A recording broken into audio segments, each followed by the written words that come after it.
Good afternoon to you. Mark Sudduth, HurricaneTrack.com here. Hurricane Outlook and Discussion time. It's Friday, the 10th day of September 2021. Weekend is upon us. The weekend is here, and we have a lot to talk about, so let's get on with it. We will start with a look at the National Hurricane Center homepage. A few areas to watch here. In the Western Caribbean, we have Larry up here, which is going to bring some impacts, pretty substantial impacts at that, for our friends up there in southeast Newfoundland. Then we have this other area that's coming off of Africa as we speak. And it's not showing up on the tropical weather outlook, and it probably doesn't need to, but there's another area in here that I will show you. And then there's more energy over Africa that's going to likely try to develop down the road. So a busy time coming up indeed. This is what it looks like on the 5-day version of everything. A high probability of development with these two systems. And this one over here in the Western Gulf has the potential to bring a tremendous amount of rainfall up through this area. And we're going to have to watch that extremely closely because we know what heavy rain in Texas tends to do. They don't mix very well. So a lot going on as we approach the weekend. Satellite perspective from the Tropical Tidbits site. Here's our Caribbean system. A lot of moisture starting to gather. And the center of vorticity tucked away down here. I'll show you that in just a moment on the vorticity signature map. This is that system I was telling you about. It also shows up very well on the vorticity map. And then there is big old Larry heading up towards Newfoundland. And for folks in St. John's and the southeast part of the Avalon Peninsula, we'll zoom in on it in a minute using the interactive tracking chart from the HurricaneTrack Insider site. And we'll kind of break down who's going to receive what impacts. But this is a huge hurricane moving out of the warm waters of the Gulf Stream. So it's going to start to really lose its tropical characteristics, but that's not going to matter.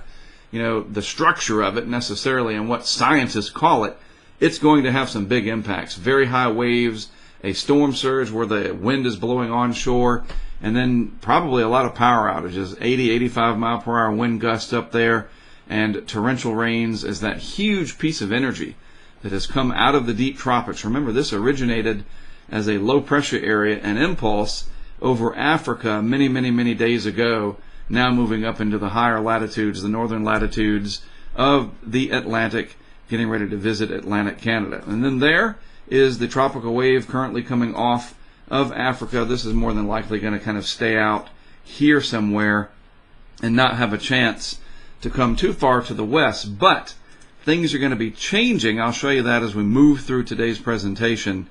And we might have to be watching for the potential of some long track systems. Maybe one, maybe two, we'll see.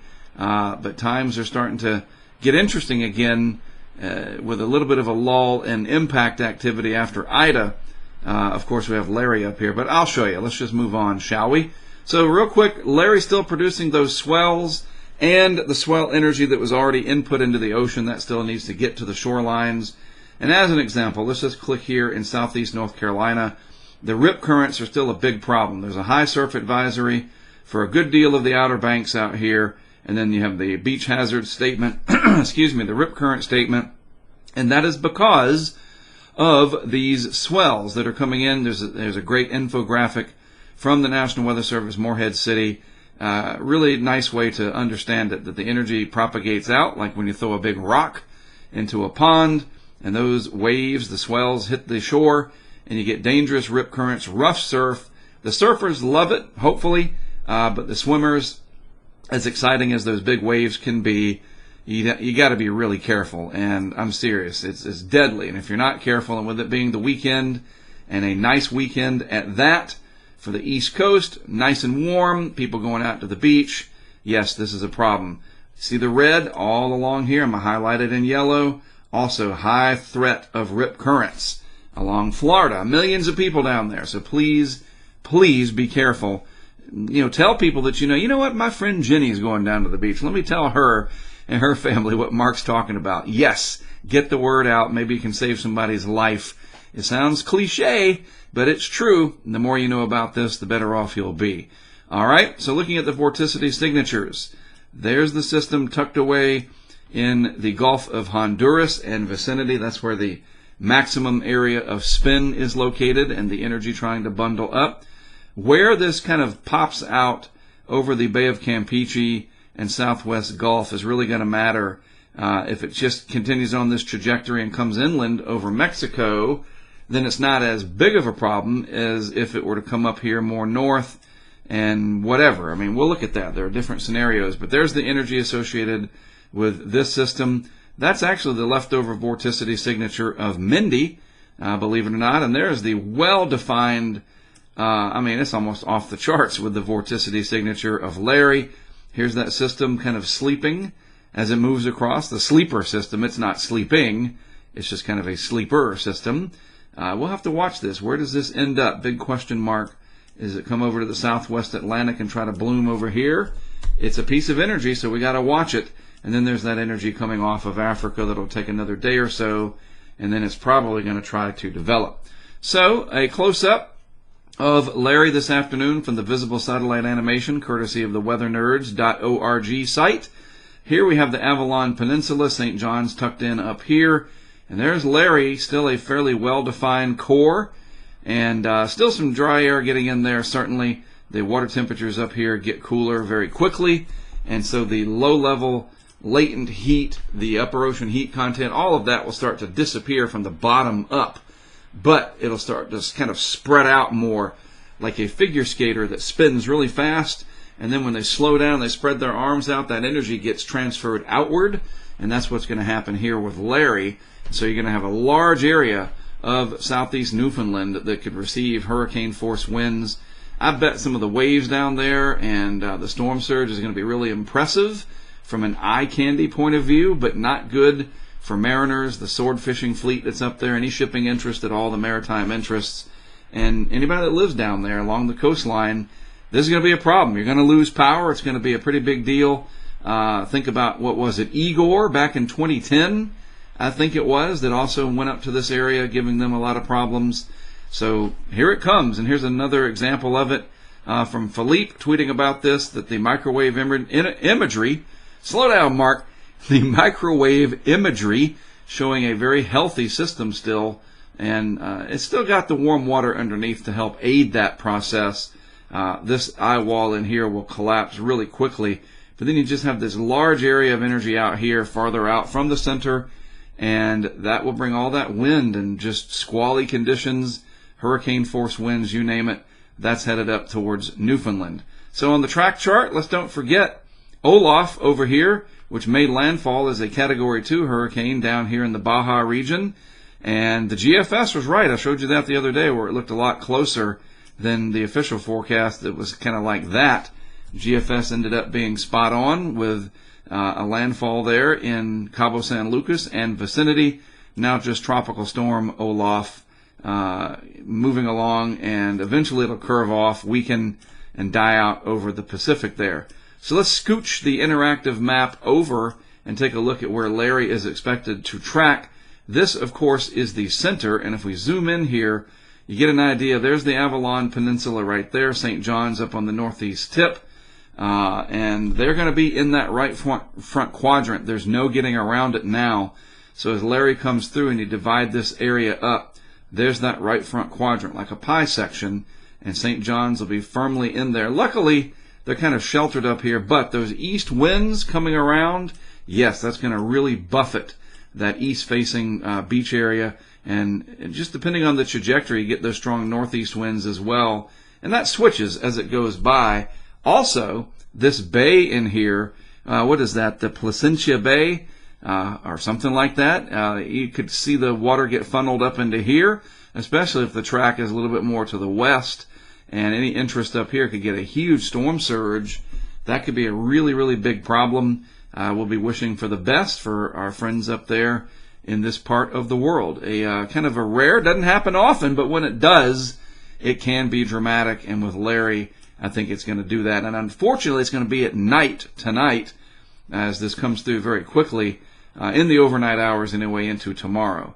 All right, so let's broaden out, talk about a few other things. One of the reasons Larry is really holding on, water temperatures as compared to average or normal, or the mean, whatever you want to call it, above normal, and considerably so up in that area. Look what Larry did. It carved out a nice chunk of ocean heat content through here.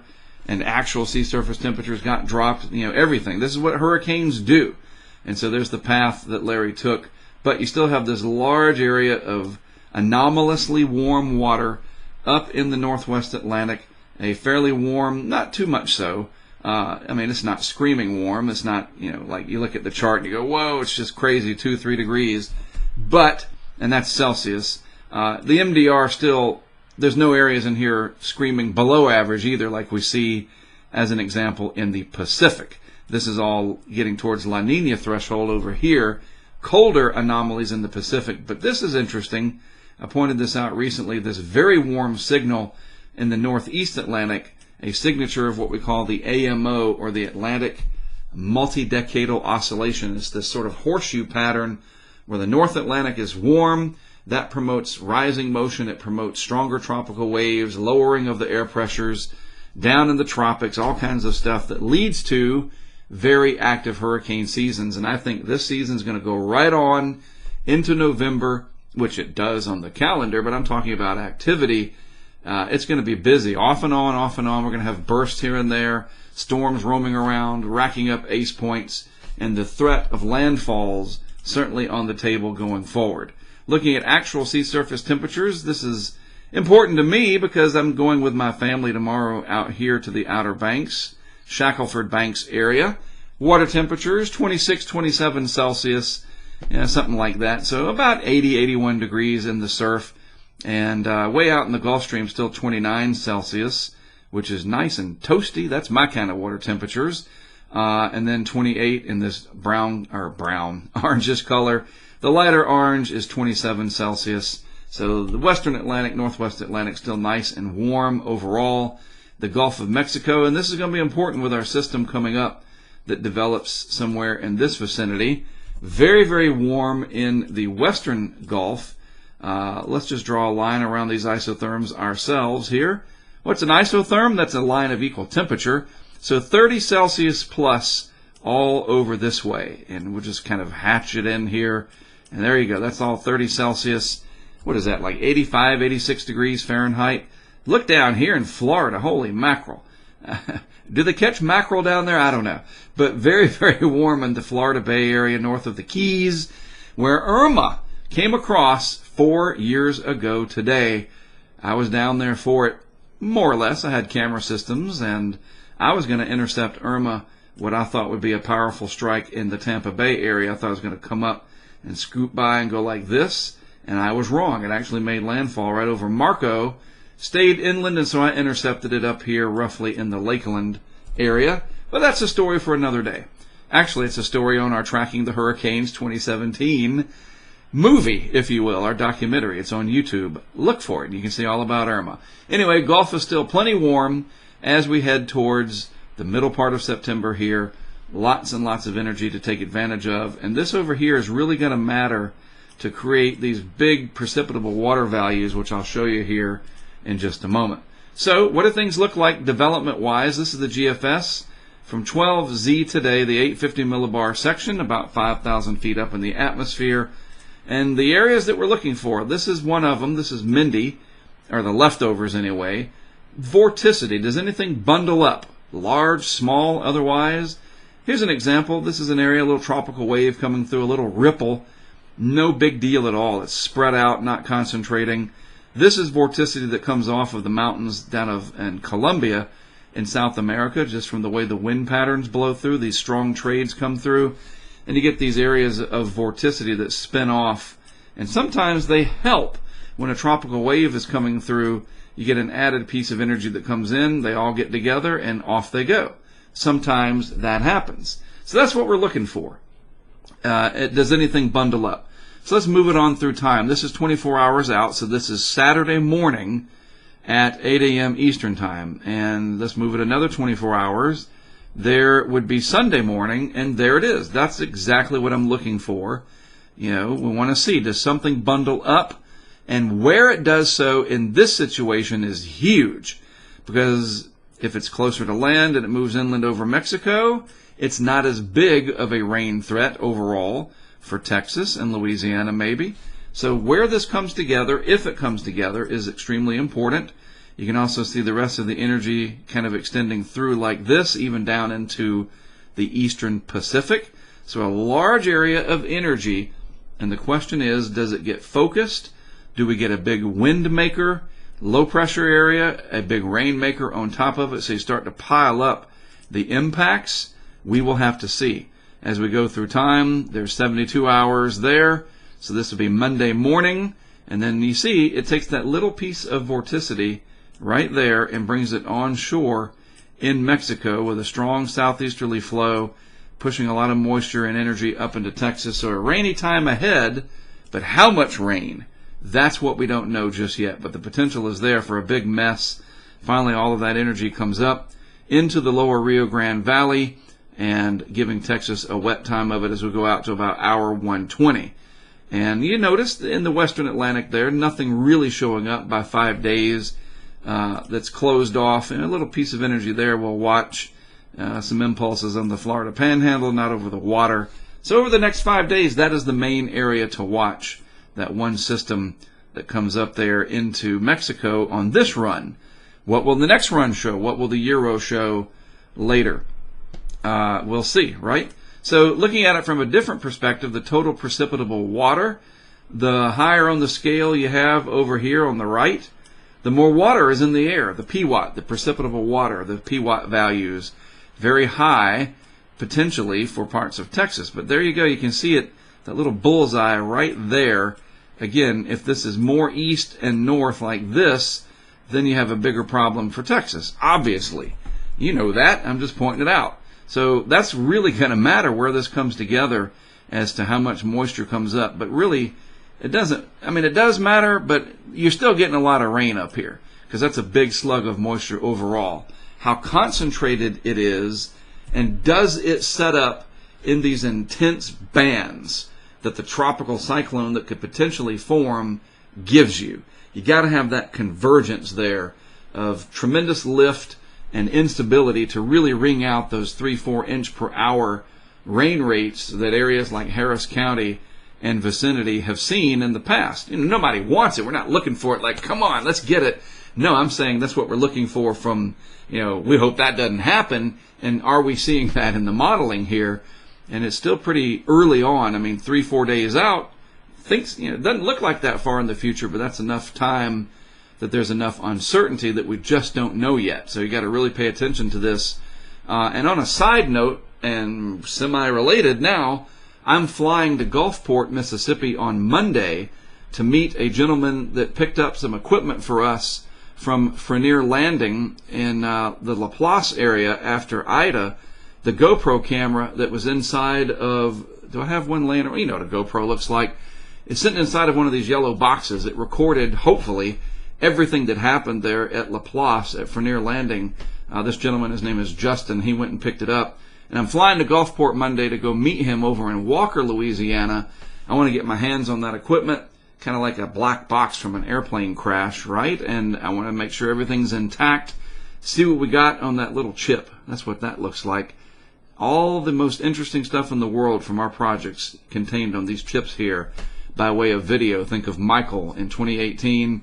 Not nearly as impactful as Michael, thank goodness, but a big deal nonetheless for Laplace and vicinity. So I'm flying back there Monday to get that data, and video is data. And so while I'm there, to my point here, I might be just driving on through and, hey, Justin, thanks for the boxes. I'll see you when I come back. And I may be going over to the upper Texas coast, Houston and vicinity, maybe Corpus, down in the lower Texas, central Texas coast, the Big Bend area. We'll see. Might turn into a field mission. What was going to be a recovery, and let's see what we got, might get extended. So stay tuned for that. This will all be interesting to see how it unfolds with all that moisture over there. All right, a couple things to note. The Ensembles. Yeah, this is the Euro Ensemble from last night. Looks like Missile Command. Remember that game from the 80s? I do. Pretty cool game. This is different ensemble members showing tropical cyclone development. So let's just look and see how many systems develop in the ECMWF ensemble members. There's 51 members. Area number 1, right there, we already have Larry, and you had the leftovers of Mindy, so we won't count these. And then area number 2, area number 3, and then area number 4.